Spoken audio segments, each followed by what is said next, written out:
to She Can the podcast. Today I am joined by Vari Stewart, also known as the Busy Mum PT.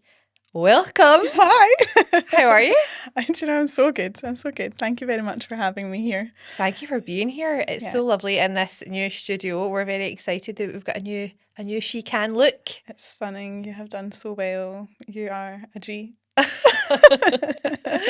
Right, let's start from the beginning because you have the most incredible story, Vari, and I just want to make sure that we do it justice in this podcast because there's people listening to this who are in the same position as you currently are probably, but also in the same position as you were maybe 5 years ago. Mm-hmm. So start from the beginning and tell us more about your story.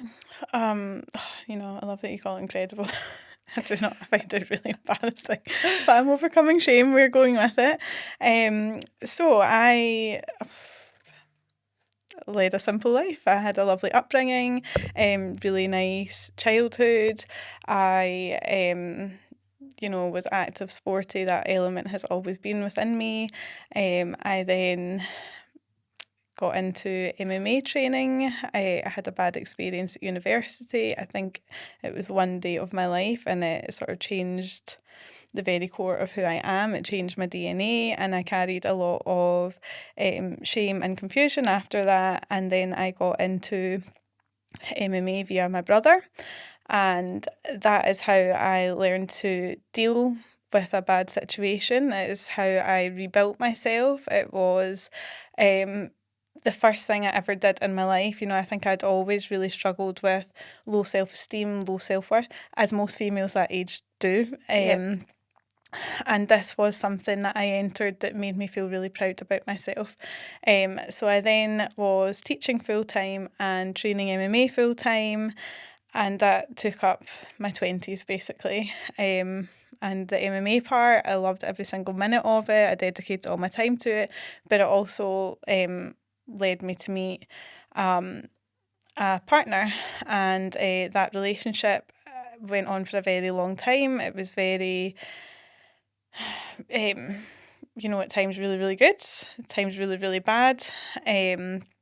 When I came out of it, I learned a term for that relationship, which was coercive control, which is a term that I did not know existed. So it's very hard to label something you're experiencing when you don't know what you don't know. Yeah.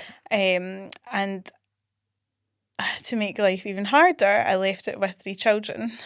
So at the point where I got out, I had a 4-year-old, a 2-year-old, and a 6-week-old baby. And that was everything I'd been through in the past. Felt like I had somewhat control over it, which is crazy. And this is the first time that I had zero control. I was the most scared I've ever been in my life. It was awful. It was a really, really dark time. I took a year. I had lots of good people with me, lots of agencies, authorities, like really looking after me and my little gang. And within the space of a year, I did a lot of trying to heal, trying to claw my way out of the depths of despair. And at a year and a half, I then went online. I restarted a business that I'd started at the very end of that relationship when I needed money for my kids. It was summer coming up. I'm thinking, how am I going to pay this? I'm getting less and less money. There's financial abuse. There's a lot of things going on that I had to make money. I've got children. They've got needs. They have things that need paid for. I'll always figure out a way how to do that. And so a year and a half after I got out, went online, launched the business, Momentum for Mums, to help get mums back into fitness, get more mums moving. So then, I don't know, I think during that year that I was in the depths of despair, as I call it, I used to sit and, visualise what does life look like when I am better, when things are better, how do we get there, what will I do? And the things that I would always think about were, advocating, helping others, making money for the kids. And I sat for a year, every time I was out running, every time I was up late night with the kids or whatever, just over and over in my head thinking, what am I going to do here? Like, what does it look like when I'm better? And then after a year and a half, everything that I thought about, I went out and did it. Love so that. I started the business, make enough money. The lifestyle that the kids and I had at the time, they still have it. We still have our house. They still have their hobbies. They still have their classes, the clothes. They've got holidays. Everything that I thought we would never have being a single parent or getting out of that situation, they have it in abundance. I definitely don't do it alone. You know, we've got really supportive parents. Family members, friends, like everyone comes in as a village, neighbours.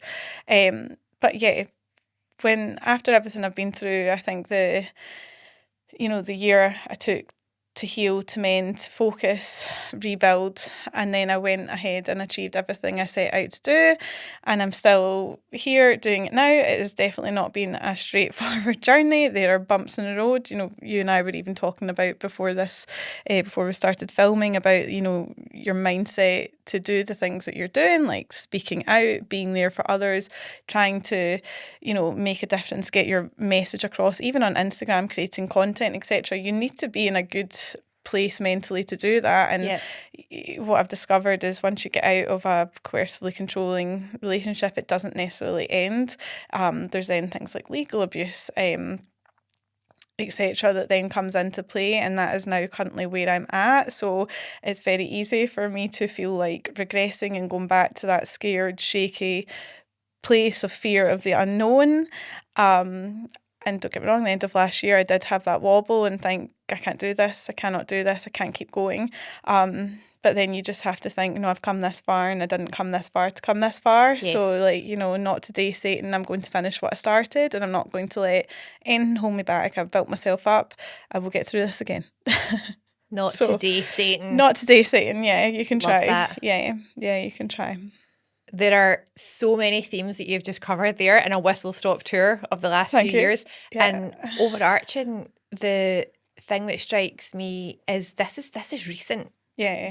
You're still in it. Yeah. This is still it's still relatively raw for you. Mm-hmm. And leaving your kid's dad in that relationship when your youngest is 6 weeks old. I mean, at 6 weeks old, I wasn't even getting off the couch. Yeah. Like, I only got 2 babies. You had 3, a 4-year-old, a 2-year-old, and a 6-week-old. That postpartum period is hard enough without everything that you were experiencing at the same time. I just can't even fathom what that must have been like. Mm-hmm. You mentioned the term coercive control. Yeah. So tell me more about what that specifically is.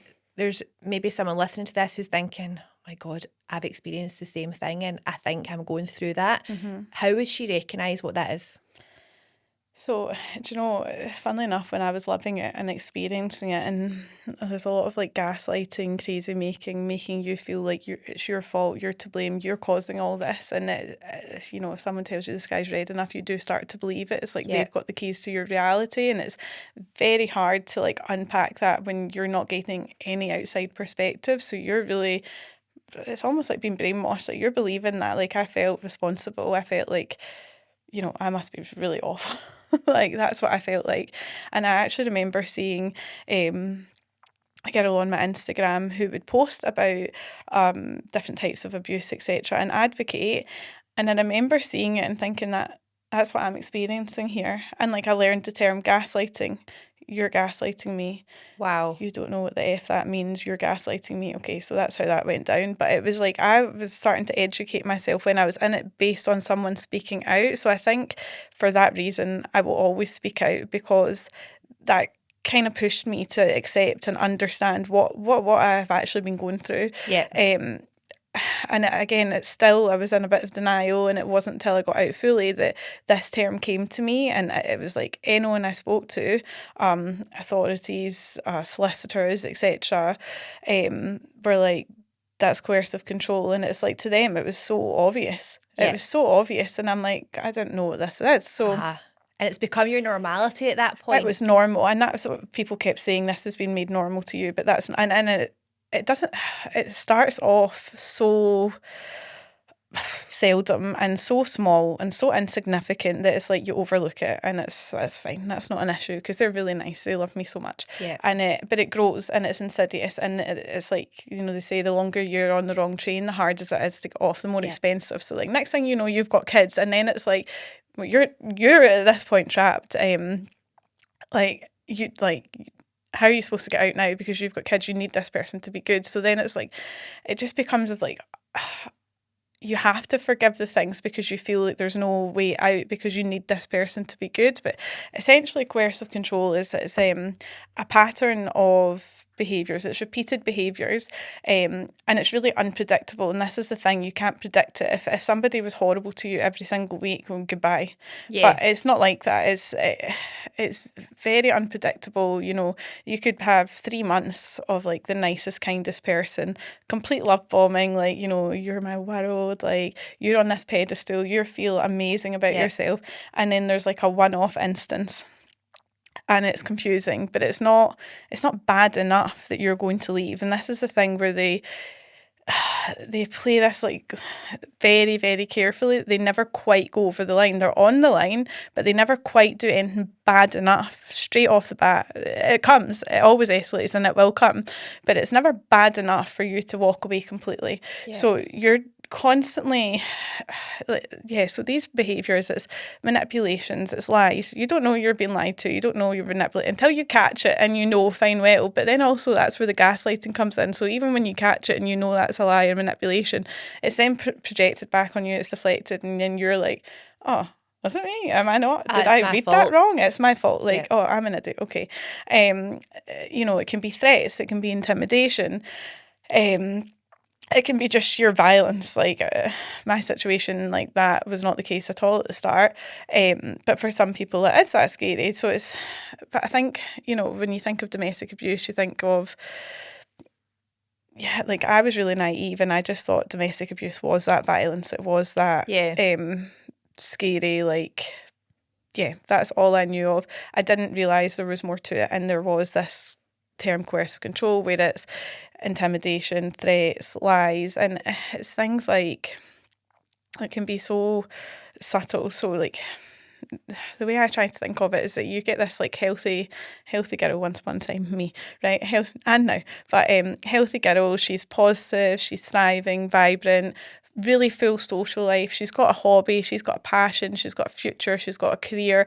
Like she is so full and confident in herself and so loved, right? So that person is not easy to manipulate. That person is not easy to intimidate because she's so full in like the self-care and the self-respect. But if you start to strip things away from her, so you take away her hobby, right? So that's her self-care gone. You isolate her from her friends. So you go and cause issues with every friendship, or work friends, or school friends, or, you take all those things away from her. You then like money, you create money an issue. You start like financially abusing that person.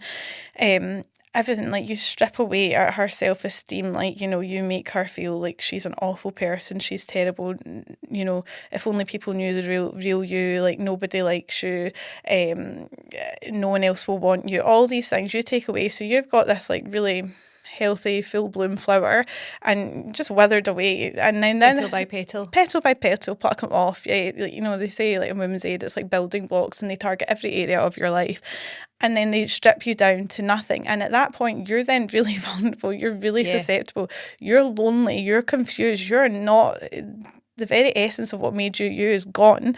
So then at that point you're really vulnerable. And it's like you're so lonely and isolated and confused, but someone's still telling you like, this is all on you, this is your fault, this has nothing to do with me. And where like I don't lie and I don't tell lies, so when you're telling me lies, like I don't know that you're a liar. So I'm like, and I'm very open-minded, very understanding, very empathetic.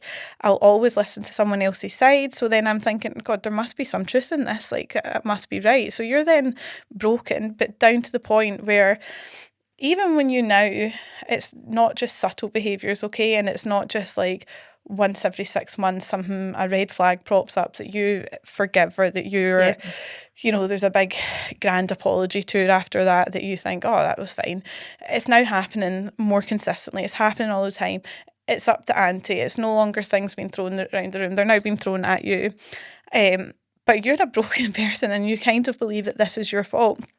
But you also then, you start to change your behaviours. Because you're being told this is your fault, you think, well, I need to like edit myself, essentially. I need to not do that again because that's what caused that, so I'll do that. So then you're walking on eggshells, there's this tension, you're changing yourself, and it does create this like horrible codependency where you're so confused, you're living in survival. Like at this point you've got children, and like you said, like having children is hard enough. Like mums have got it and dads have got it really tough. Young children is like one of the toughest things you'll ever do.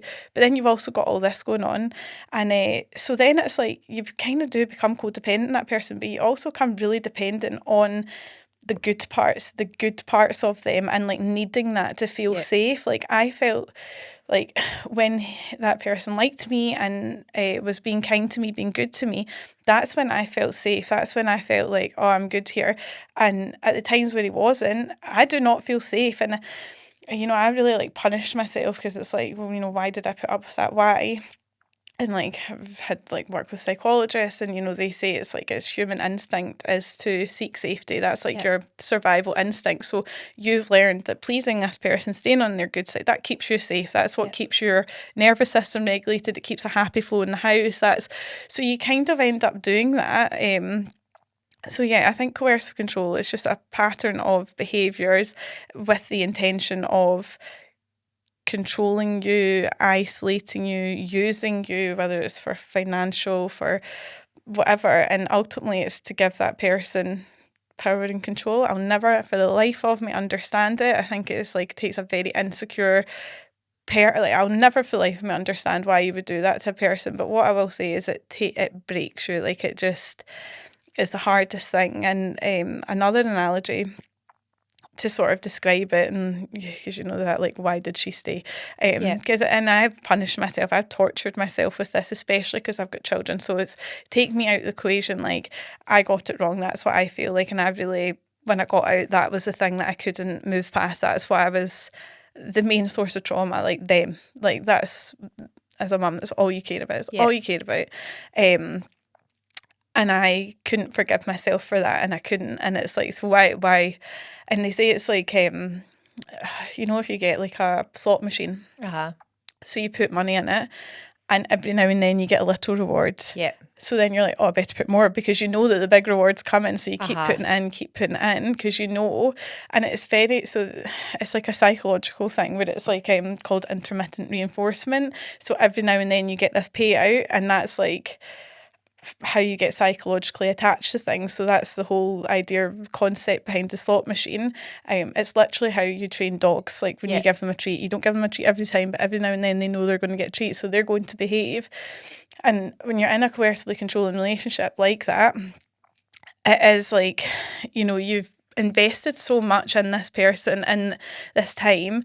Every now and then there's something bad, but then you get this like good part. So you get the payout, you get like the love bomb, and you get the big PDAs, you get the whatever it is, like romantic gestures. Like I used to, like, every now and then I'd get to go into my old MMA gym, and I'd be like, oh, I'm so lucky. Like and not only that, but like where you blame yourself, or like there's always an excuse for the bad behaviour. It's like, oh, I'm so stressed because of work.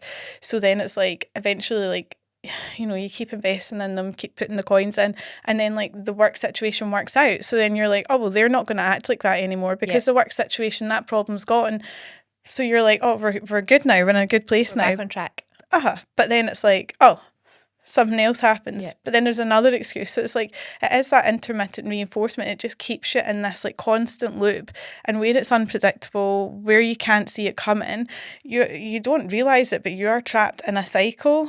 And again, it started off like, I don't want to say not too bad, because I think it's all bad, but by the time you've got children and you are like, you're in that, you're invested, you need this person to be good, you also feel like you're in control of this person because you're told that you're the reason why they're kicking off, you're the reason.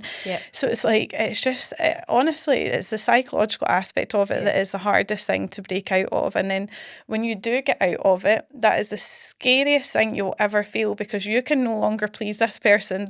You're never going to get the big reward now. Like, you've broken switching off. So that you've anchored this person for life. There is no feeling safe in this situation. And that's why, like, at the end of it, it was the scariest, hardest time. And I did it, as you say, with a 4-year-old, 2-year-old and a 6-week-old baby. But to summarise, coercive control, it's a pattern of behaviours that escalates. It might start off as little things that are just like maybe amber flags, red flags, but it will always escalate unless you get out. And for some people, it can... the part where they cross the line can happen after a year. You've had a traumatic year, but you're out of that and you can go on and live your life. For some people, it could be like, a 12-year situation where you've got children. It becomes very difficult to walk away from, very difficult to get out of. For some people, they could be in that for 20 to 40 years because it's like it's not ever bad enough and you're waiting for it to be bad enough. And then even when it is bad enough, there's then like tears and sob stories and you're, and it's a personality trait, the type of person that ends up in these relationships. And it's horrible because it's, empathetic, understanding, kind people, people that don't like conflict,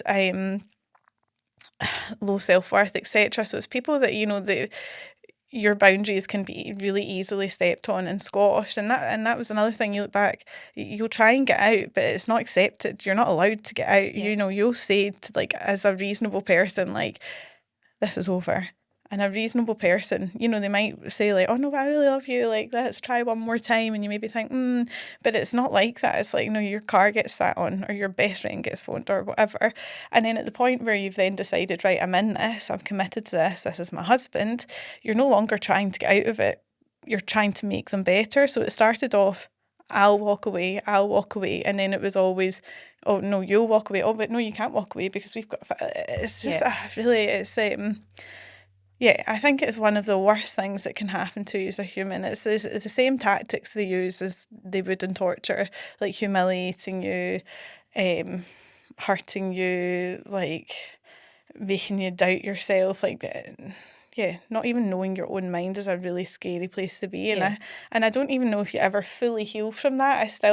Things will happen and I'll think, was that me? Like, You're was that me? Yourself. Second guessing. It's like the inability to just know things, like to just know whether that person was right or wrong, or like, did I do something there, or is this person a good person, or it leaves big scars. It's death by 1,000 cuts, isn't it? Death by 1,000 cuts. And someone absolutely. Can easily from the outside looking in think the way you were when you started that relationship. There's confident Vari. There's Vari who has a full packed social life and her self-esteem is high and she's got a good family and all of that, and think, how can she let that happen? Mm-hmm. But they're not seeing all of those tiny manipulations over time that are happening in silence and in the dark. And it's a really good lesson for someone who hasn't been through this to just be aware and just be kind to people, because you just don't know what's happening behind closed doors, because I bet from the outside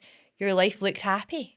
Do you know, I think the people closest to me at this point were starting to con on to things. Either I just didn't socialise anymore, or I couldn't socialise because I was a rat or a snake or whatever. If I went out with this person, this group of people, my brother had pulled me aside a couple of years earlier about the financial abuse. He'd kind of figured this out. That's not healthy. That's not right. This is what that should look like. But I think where I just naturally, and to my own detriment, I'm a very like positive, optimistic, growth mindset. Like, I have lots of like great qualities to me. So, and I will always make my own happiness. Like, I do have, like, my mum would always say, like, we make our own happiness in life. So like, if you go to a party and you think this party is going to be rubbish, it's going to be rubbish. So go make your own fun. And that is the outlook I carry and have always carried with me. So it's like, if I'm doing an activity with my kids, like, I'm going to post a picture, they're going to look cute. So from the outside, it looks like this lovely little family, but actually going behind closed doors, that's not what's going on. And again, the people close could start to see and figure this out. But on the outskirts, it looked like this, like, happy mum, like, I do like my aesthetic pictures, and and then there's a lot of shame that you carry with that as well, because it's like, I just felt like I wasn't being honest or authentic, but actually I was just protecting that person. And where I have always been quite a private person, I don't want to share bad things about my life, because then I'm gossip, and I don't want to be gossip. I don't want my family life to be gossip. And again, that's part of, and I really cared what other people thought about me. That's another thing. I really cared. Like, I was like, what would people think? What does that make of me? And now I'm like, again, humiliated by that, because that kept me in a really bad situation. I was scared to even be judged of being a single mum. I was scared to be like the domestic abuse title label, being called a victim. I was like, not me. Like, I'm smart, I'm successful, I'm like, there's no way. And I cared so much that I would accept that, because I cared so much what other people thought of me. So again, part of like healing, growing as a person, like, I had to put that in the bin. I had to really stop caring what people think of me, and just, align myself with who I am, what I've been through, my experiences, own it, wear it. And that's part of going online. That's part of doing things like this, is to like really push myself to stop caring what other people think of me. And like that, like, I used to just paint not the perfect picture. I think I did, like, something happy happened, you post it, right? Whereas now it's like, I will post the good, bad and the ugly, because I'm like so scared of feeling like a fraud again. I don't know, like, portraying a life that maybe isn't all it seems. But it's difficult, because like with Instagram, like, if you go on all the time just posting miserable stuff, people are just going, like, you're miserable and not really like you. So like, you do have to have a bit of positivity in there. They want it authentic until it starts depressing them, and then like, unfollow. That's what I feel like, guys. I'm having another hard day, having another bad time, I'm going through it again. Yeah. But that's surface level, isn't it? You have to be your authentic self. It's the only way to actually feel free. And what you just said, put the people pleasing in the bin. It's the only place it belongs, because you can't live your life like that, because at the end of the day, you're never going to please everyone anyway. And people will judge regardless of what you do. People will judge your happiness, they'll judge your sadness, they'll judge your suffering. It's just what we do as humans. It's part of human nature. So tell me, when you were going through all this, what role did your intuition play? Did you have those little silent feelings of, this isn't right? Do you know, I think I was just living in sheer survival. Like, I think PTSD obviously came around at some point. I think it was probably when I was in it. So I was just like exhausted, burnt out. There were some days where I felt paralysed because I was so confused, but it's just, you just put one foot in front of the other. Like, you don't have time to sit and think, with like young kids running about, and I was working, and like the rest of it, you don't have time to sit and think about it. But what I will say is that, my gut, my stomach, my nervous system, like even like weight and things, like everything was like screaming at me. But I'm just very good at like shutting down, and I'm like still bad for it at this day. Like, I'll just like push it down, get on with it, push it down, get on with it, don't talk about it, we just get on with it. I look back and like think of some of the things that I endured, and I would go in and teach a class of 33 and make sure they all went home with a smile on their face, and I'm like, how did I do that? Or like like went through something really traumatic in the hostel car park, right, get out of the car, time to go and have a baby, push that down, shut it down and go. So I think, your gut is telling you, but like life goes on, your kids need you, like things need you, you have responsibility. So it's like, I didn't have the time to sit down and like figure it out. But your gut, it doesn't lie, that's what I'll say. And even at the very beginning, there were things that didn't sit well with me, but I would just override it, and I would just think, no, it's fine. And not only that, but there was like a lot of things that came out when I got out of that relationship. And even like the night that I got out, I found out a lot of things. And that's what, like, the goggles came off and I saw everything for exactly how it was. And I was like, no, this isn't me. This is not me. Like, and but all those things, like, my gut was telling me, but I would say, like, this is how I feel. And it would be like, something smashed off the wall. And then I would feel pathetic for ever questioning that, because I was like, oh, that's so embarrassing that I ever thought of that. And look at the reaction I've caused. So, like, your gut does tell you. Your gut screams at you, actually. But you just, you're being told the person that you're going to like get clarification or to gain perspective is telling you the complete opposite, and that's the only person I'm going to about this, because you assume like most people are reasonable and honest, but they're not. They're not. And especially when it's a person that's most supposed to care about you more than anything in the world, like it is.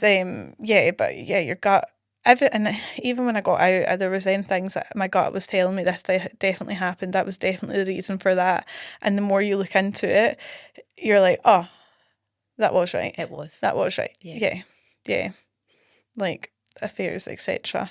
It's just your body knows, your intuition is everything, and I've now learned not ever to override that. And if I have a single feeling, like I will remove myself so quickly.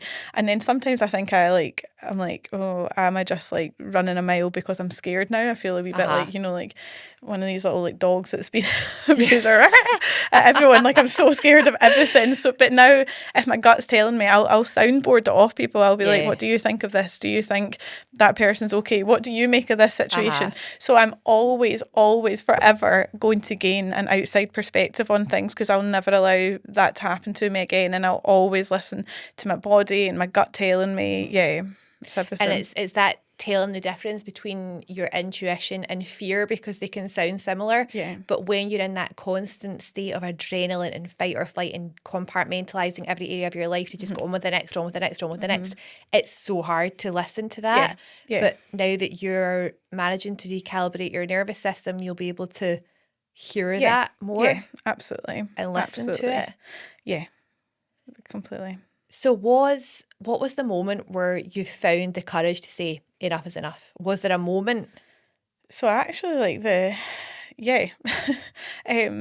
so you're in this cycle of good, bad, something atrocious, terrible happens, but then they always come round and say sorry, and and then you're like, oh, okay, I've got through to you. Or they like, it's a bad situation, but then they turn it around and you're like, oh, we've finally got there. Like, and I think when my youngest was born, again, there was like unspeakable things, like, and there's actually two sides to every story. And last week I heard the other side of the story as to why all this was my fault and my problem, which was humiliating, degrading, but also it's just interesting. Last year was really bad.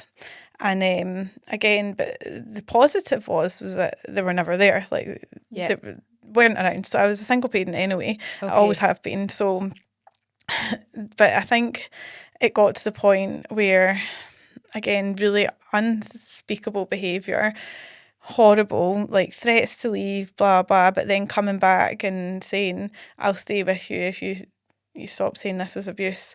And that's where you're like, oh, so you know it, like, so it is, so you know it, so why are you like, that wasn't even on my radar there. I'm just thinking, we've had a baby, you're out, you're doing this, you're telling me you're leaving, like, you're like, what on earth's going on? And then it's like, oh, so you know. And then it was like, again, like the financial situation, like, I'm not struggling for money.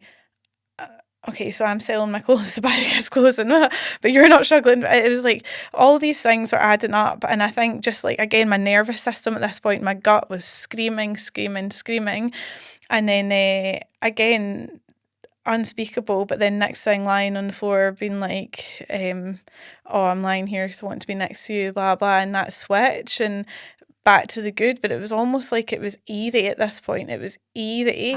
And it was just a knee-jerk reaction. In 12 years, I'd never once looked at the phone, like never once would question anything. I would just, a very trusting person. I was a very confident person. Like, I didn't think they would ever cheat. Like, but that would never cross my mind. And then just one night looked at the phone and found out a lot of things. And then at that point I was like, again, like, my gut was always right. You're telling me it's not. You're abusing me when I'm asking you. Like, and it was just like, I just saw it clearly. But even at that, so like getting out the door, and again, the threats are coming, and hot.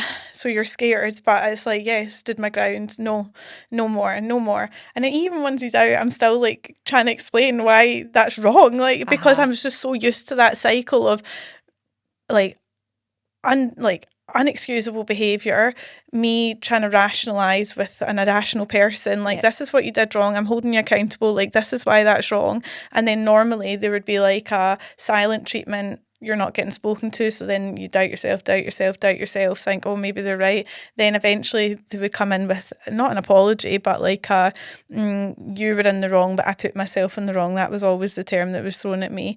And then so yeah, even at that point, I remember like going to get into it to explain why that and I just had to say, no, enough, stop. And text my mum, text that the other mum, his mum, and was just like, no, it's coming out now. Like, this is it. I cannot go back into this cycle. I cannot continue this. It's enough. And also, like, I knew I was broken at that point. I knew I was defeated. I knew I had 3 children. Like, to the point where, as I'm getting out the door, I have a baby breastfeeding on me when I'm going through this. Out. Literally, like milk. Oh, it was the most traumatic thing. And I remember, like, when my mum came round and it was like 4 o'clock in the morning, she took a picture of the kids and I thought, why are you taking a picture? You absolute nutser. And she was like, so I can show you one day. Like, yeah. Wow. Yeah. And honestly, and even like at that point, I was still in denial about it being abuse. I was still in denial, and it's like the doubt. It never leaves you. Even though it's like I tell people simple stories and people cry, and I'm like, oh, that wasn't that bad to me. Like, that didn't. That was just normal. And it's like, oh, like. It was bad. And even when I went to Women's Aid, I was like, there's no way I should be here. There's not a chance. There's no way. I'm not like them, like the stereotype you've got in your head. A charity like this. And I went, and straight away they were like, from start to finish, that's textbook. There's literally a blue line for it. Everyone's story's different, but it all follows the same path. It's all, and it's a journey to accept it. It's a journey to learn about it, and then it's a journey to keep going once you're out it. It's not easy. But that's part of your story that is so inspiring. And firstly, when you made that decision to leave, I bet messaging the mums was one of the hardest things to do, because you're involving a third party there, because so much of that happened between the two of you. Yeah. But once they were involved, and once your mum saw you on that doorstep breastfeeding your 6-week-old baby with a 4-year-old and a 2-year-old, and she took that picture, then it's almost like there's no going back at that point. Yeah. And you started to rebuild yourself, and you had your own PT business thriving, launching within the year. Yeah, well, 1.5 years, but and raised £2,500 for Women's Aid. £2,500 for Women's Aid. Yeah, everyone really came together and like showed support. Honestly, it was like, I think that day did like heal me a wee bit, because it just like, I was like, oh no, this is who I am. This is who I've always been. It's like finding your power, finding your voice. Like, like it was such a big day, a big important day.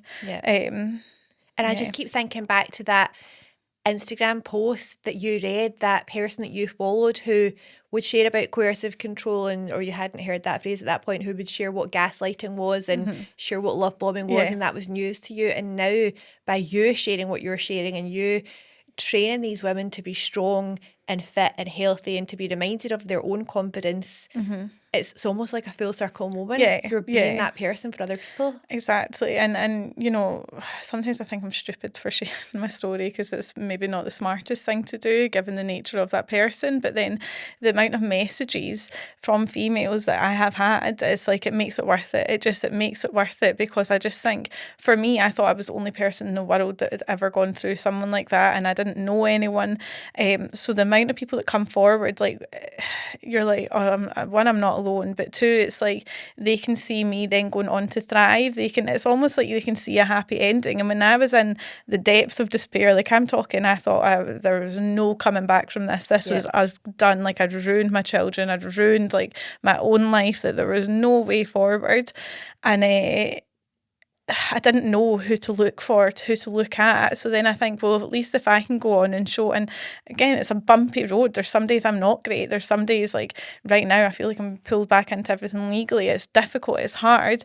But I think if I can just give people like the happy ending, and the happy ending might not look the same for everyone, but just show that you can go on to thrive. You can then get a second chance at life. Like, I can now go for dreams that I wouldn't have been able to do if I was still in that situation. Like, I couldn't do anything. Like, and I also, like, to my own children, like, they get to see me now thriving. They get to see what I am actually made of and who their mum actually is. And, like, so I just, it is full circle being online, speaking out. Again, I don't know if it's the most sensible thing, but for me, it's worth its weight in gold if I can help one more person, because again, it comes back to that, like, I don't think I'll ever fully forgive myself.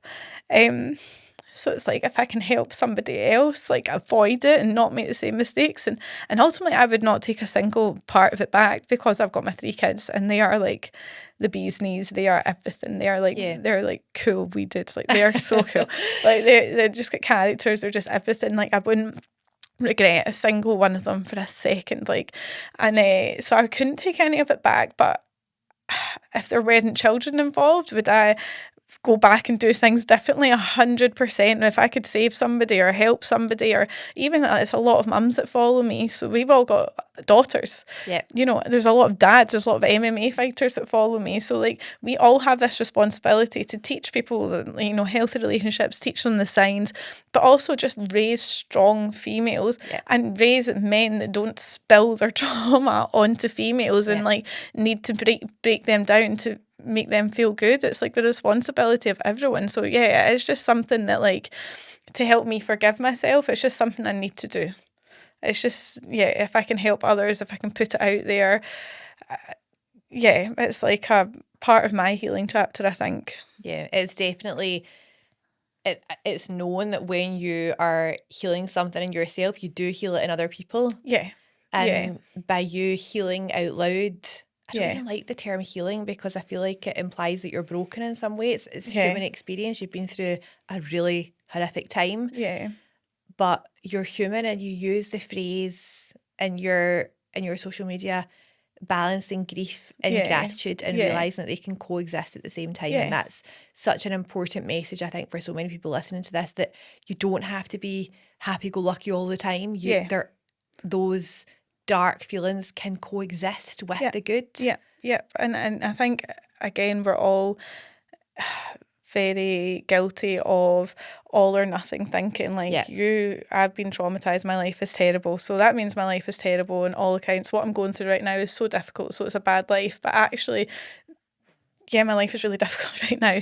My life was even more difficult before, but there are so many good things in my life now. Like, there are so many positives. Like, you know, you take that situation away, I'm so happy and like full right now. Like, my children are thriving, they are happy, they are so cute, and they've got their own little lives and their own characters. It's like, there's so much good. And I think the key to surviving everything is to focus on the good, no matter how hard it is, no matter how bad the times are. It's like, get all that all or nothing thinking in the bin. It's not black and white, you know. And, you know, you'll see like the things about, like, if you look for triggers, you'll always find them, but you need to look for glimmers too.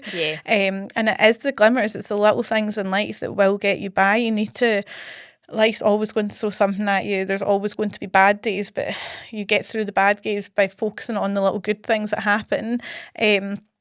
And it's just hope. It's just like holding on to hope and good things. Good things do exist. Good things will happen.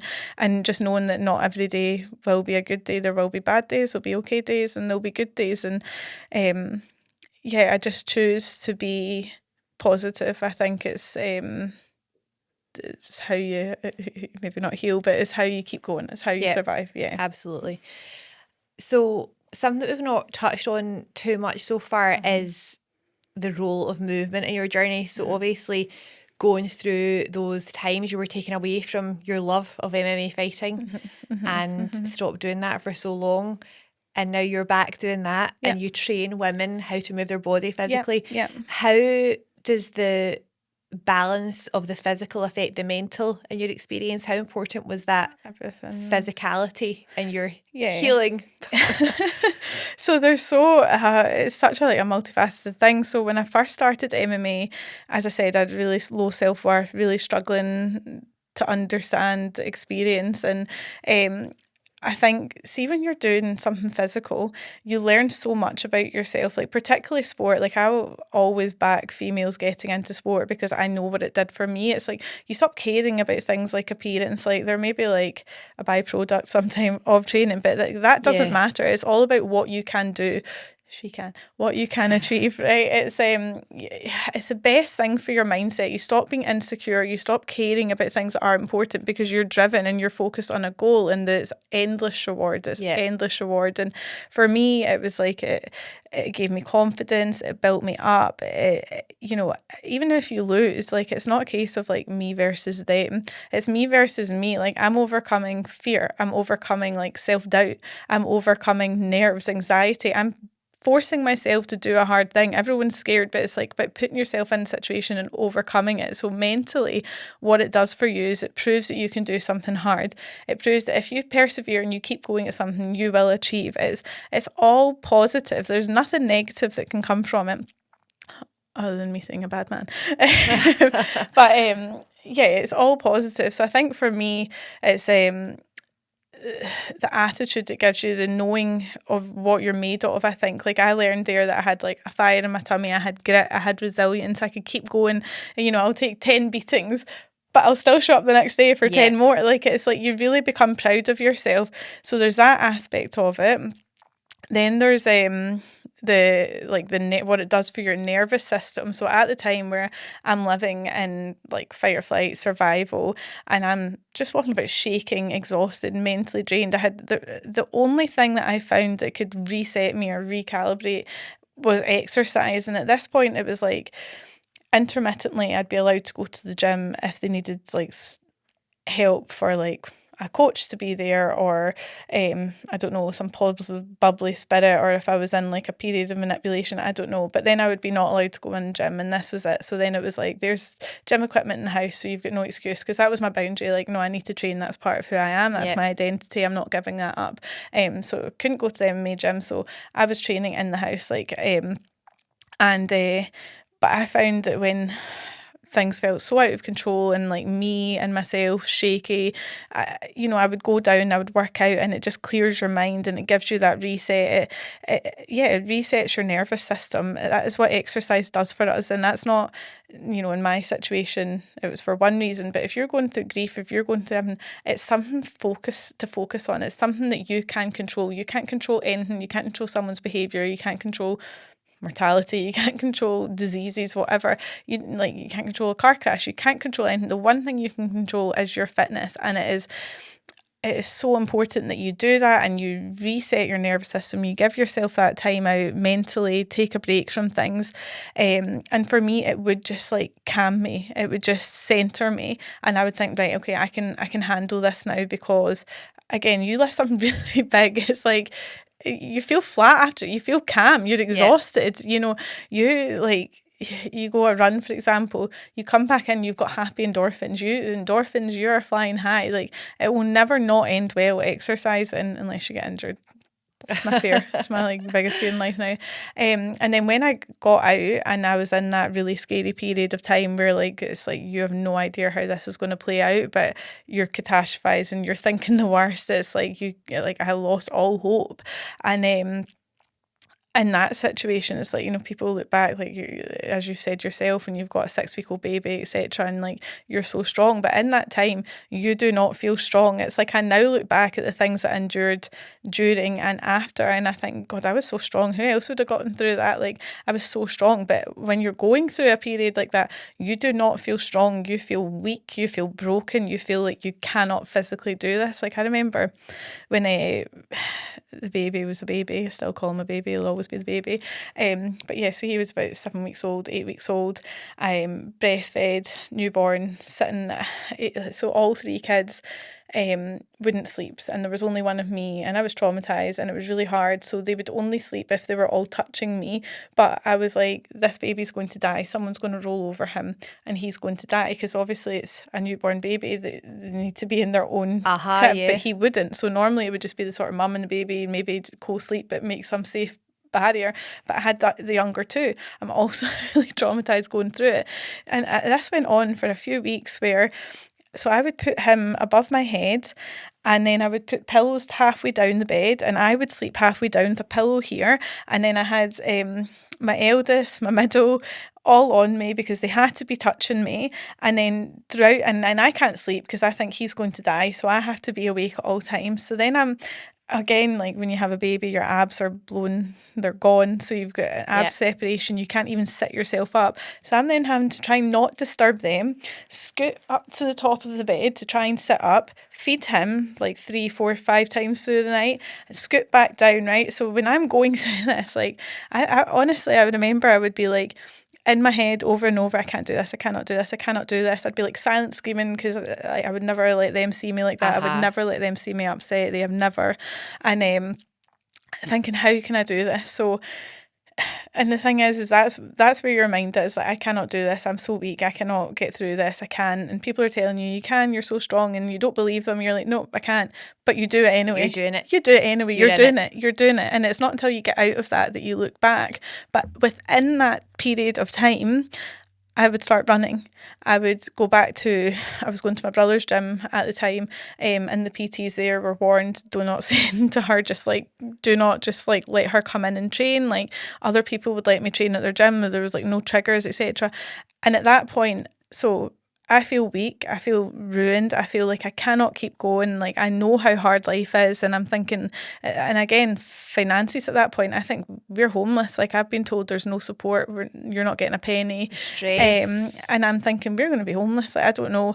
So all I could focus on was like fitness, like go to the gym, get that hour, get some happy endorphins, like lift something, feel that wee bit of pride.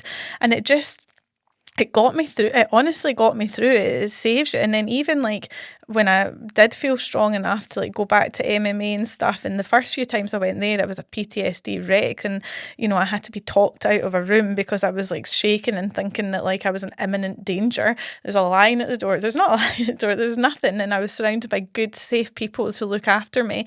And it took me a while to be strong enough, but it's like, yeah, I gave myself fitness goals. I focused on them, and I rebuilt myself through that. And that shaky, that horrible feeling within yourself, it calms it, it takes it down. And for mums experiencing like burnout, things like this, to avoid that, you give yourself love, you give yourself self-care. When you go to the gym, you're not doing anything for anyone other than yourself.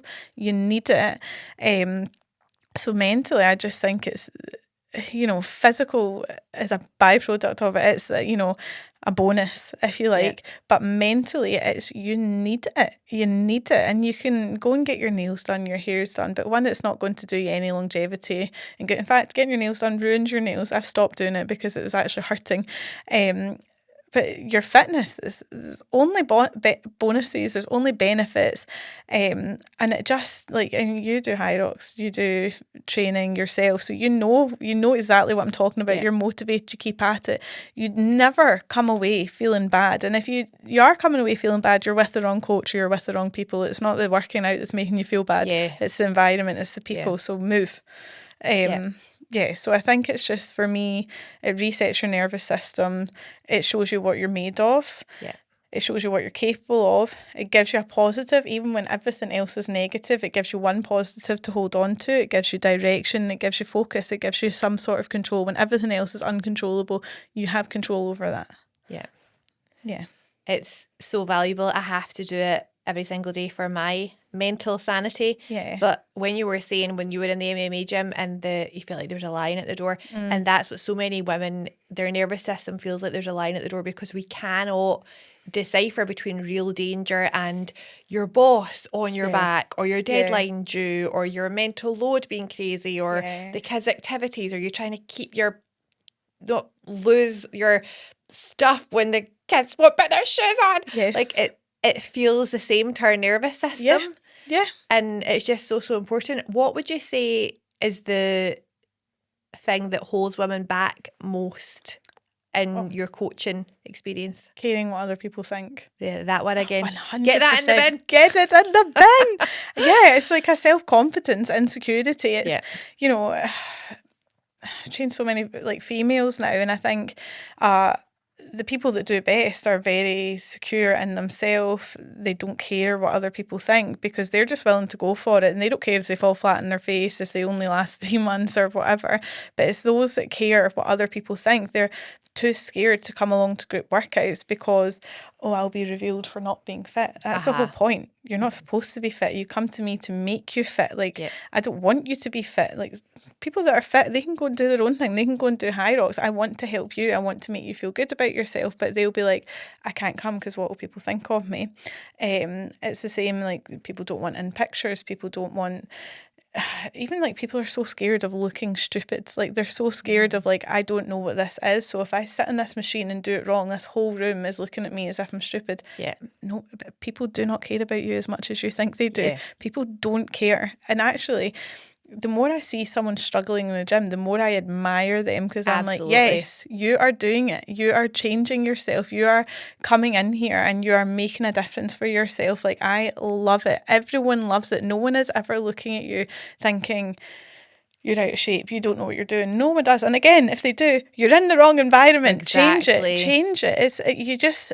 I think for me as well, like, I like hold so much like angst, I don't know, for lack of a better word, against myself for really caring what people thought. Like, even to the point where I like stopped wearing makeup at one point, because apparently if you wore makeup in the gym, it meant that you wanted men to fancy you or whatever. So I was like, right, no makeup, board shorts, big baggy clothes. And it's like, oh my God, no one was thinking that. Like, but I allowed that voice. So I really cared so much about what people thought about me. So I would change myself. And I have put all of that in the bin, because now it's like, I'll wear what I want. And I think I actually take it too far now, because I'm showing up to MMA training in like florals and I've got my jewellery and I'm like, I'm taking it too far now. But it's like to prove a point that like I don't care, and I will be as feminine as I want in a male dominant space. And that does not mean that I fancy anyone in this building. And it's like almost to like prove, like for me, it's to prove a point that, like, you know, just because you're feminine does not mean that you're not cannot be taken seriously in sport. It does not take away from my skill, my talent, my hard. I mean, I'm rubbish. I'm below average, but there's still. It doesn't matter. Those two things again can coexist. And but going back to, I learned to stop caring what people think of me, and I will always be my true, authentic self from here on out. And I wish that gift on every female, because the reason why people don't do things is because they're scared of ridicule. They're scared of, what if I don't work out? Like, and I say to people, like, tell people what you're doing, but they won't tell people that they're doing this online coaching program that they're trying to change, because they're scared that if they then don't do it, they look dumb. No, you don't. You look like you tried. You look like you've had a go at it, and you can always have a second go, and you can always have a third go, and then you can just get to the point where you don't give up. But people are just so scared of ridicule, what other people think of them. And I get it. Like, I went through something really traumatic that forced me to reset my mindset and my behaviours, and I had to look at, you know, what part of that situation was I responsible for, and how can I change this to make sure I never repeat it, my children never repeat it, like, that this never happens to us again, or particularly my daughter. Like, I need to set an example of what I want her to learn in life and what I want my sons to learn in life. But for a lot of people, thankfully, they don't have that big, massive reset moment, like life-altering thing. It's a very real epidemic. And I think with social media, it makes it worse, because you're almost living your life out loud. Yeah. And you're scared to post things. You're scared to make a change in your life, because your identity becomes what people know you for, what people know you as. So when you make a change, the strongest need in a human is to remain consistent with their own identity. Yeah. So you're being dragged back the way all the time. Yeah.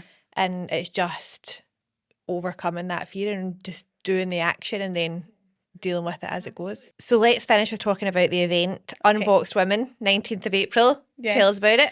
My gal is coming. I'm excited. Love you. Thank you so much. So last year I did the launch event for my business, Momentum for Mums, and I made a charity event, and as I said earlier, £2,500 was raised, and off the back of that I applied for the London Marathon as part of Teams Women's Aid, and I got in. So on the 26th of April, I thought it was May, it's April, so I'm chasing my tail a little bit, I am running the London Marathon marathon as part of Team Women's Aid. So I had planned on doing lots of fundraising events, etc., to raise money for Women's Aid. As part of getting in. However, obviously life took a turn, as I've spoken about, and sort of dragged me back into a world of hell, shall I put it, and pain and bad memories. And I took a dip December, January, and, was going back to the place of I can't do this, I can't. I reset and thought, nope, I've come this far and I'm not letting anything stop me. I know what my dreams are. I know what I've set out. I know what my goals are. I've committed to this marathon. I've taken someone's place, so I'm going to raise this money. But also giving myself grace with the 3 kids, 2 jobs, business, content creating, everything that I've going on in my life. And then this situation with court, etc. Obviously reached out to wonderful, strong females within the fitness and wellness industry and said, I can't do this alone, please help. So I've got yourself, I've got Emily in the Outdoors, I've got Anna Taylor Coaching, I've got Buffy Price, who's European champion Jiu-Jitsu, I've got Louise from Tranquil Soul, and a lot of people, good people, have come together to be part of an event called Unboxed Women, the 19th of April at 10 a.m. at Improve Glasgow. And the purpose of calling it Unboxed Women is to show that females don't fit in a box. So as I said earlier, you don't need to be feminine, feminine females can like the gym. You do not need to be masculine to enjoy martial arts. You do not need to be, females do not need to be anything. We do not fit in a box. So we can get a little bit of yoga. We can get a little bit of strength training. We can do some boxing. We can do some self-defense. We can do some mindset, sound bath. It's just all about female empowerment, giving females a chance to try out different things. But ultimately, it's to raise a lot of money for Women's Aid. And I'm so grateful to not have to do it alone. I know it will be a fantastic event. I know money will be raised. So tickets can be purchased on my Instagram in the bio, and I'll share it till the event, so you'll always have an option to buy tickets. But yeah, thank you so much for agreeing to be a part of it. It honestly means so much to me to not do it alone and just to have this very strong female empowering event to show that women can do anything they want to do and just take back the power. Absolutely. I am so privileged to be a part of it. I can't wait. And we'll put the link to the event in the show notes, please. And also the donation link to the Women's Aid. Yeah. And what is your Instagram for anyone who would like to follow you? It's at the Busy Mum PT. At the Busy Mum PT. Love it. Yeah. And hopefully if you're listening to this and you are in the situation that Vari, you found yourself in, that you just take comfort in the fact that you managed to get out of it and you've built your life and you're getting out the other side and you're putting your kids in the centre of your world. Yeah. And it's so inspiring. I'm just really grateful to you for sharing that with us because that's not easy to do. Yeah. Yeah. Thank you so much. Thank you so much for having me. And also, well done on this incredible setup. I'm so proud of you. It's amazing. Honestly, this is what we need. More females following big dreams and having the audacity to do it. Well done you. Thank you so much for having me. Thank you so much for listening to She Can today, and we'll see you soon.